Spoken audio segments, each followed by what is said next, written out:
Sorry, everybody, we were having some technical difficulties. I apologize for that. Um, my coffee's so good this morning. Anyway, um, we're going to get in the Word today, and maybe you'll be able to hear me today. My buddy, Alan Crowder, who I've not seen in a while, hopefully next time we talk, it's not about how terrible the audio in these videos are. Um, Good guy, Ferrum guy. And that's what Ferrum people do. They tell each other the truth to help each other out, okay? We're honest people. But anyway, we're getting the Word today, and I'm gonna do this again. Probably it's almost the third time, 2.5 times. But if you can hear me well, I think I got one viewer now. You can hear me well. Just say, hey, I can hear you, and let me know that things are going smooth. If not, please let me know that too. Um, I want to be able to adequately share the Word, and if the audio is no good, that is not possible.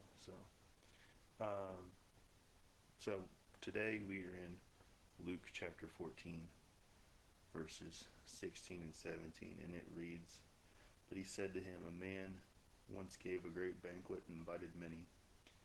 In the time for the banquet, he sent his servant to say to those who had been invited, 'Come, for everything is now ready.' Um, he said, 'Come, everything's ready.'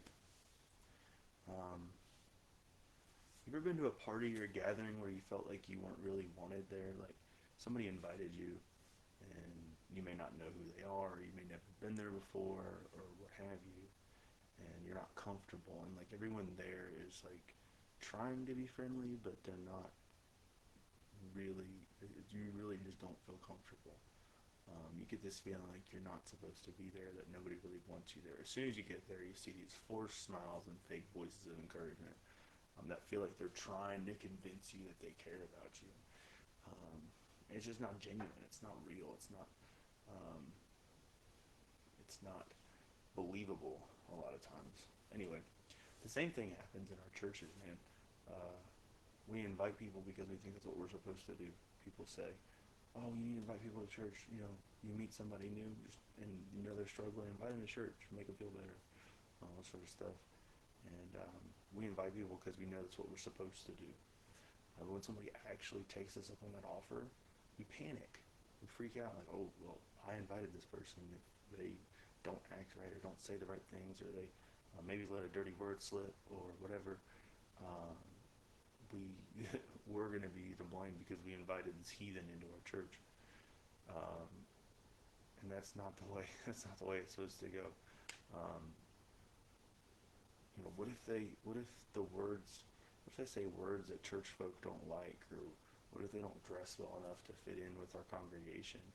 We tell people to come as they are, but only if they'll change enough to make us comfortable once they show up.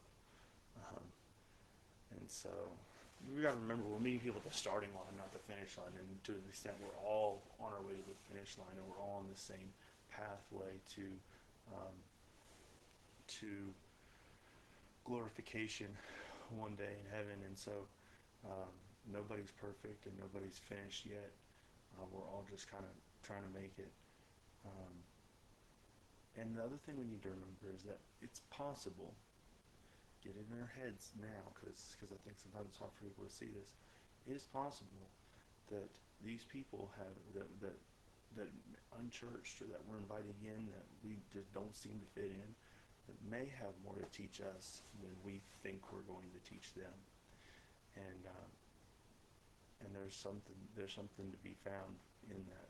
There's a part of the body. They have a role in some degree, and something that is going to benefit you. And I think we a lot of times think, "Oh, there's nothing they can do for me. I'm here to help them." That's not the way it works at all. And so being open-minded to what others maybe who are different than we are have to offer us in the way of knowledge and wisdom and experience. But that's all I've got for today. Look, I want you to remember two things. I love you. God loves you too. Thanks for letting me share. Peace.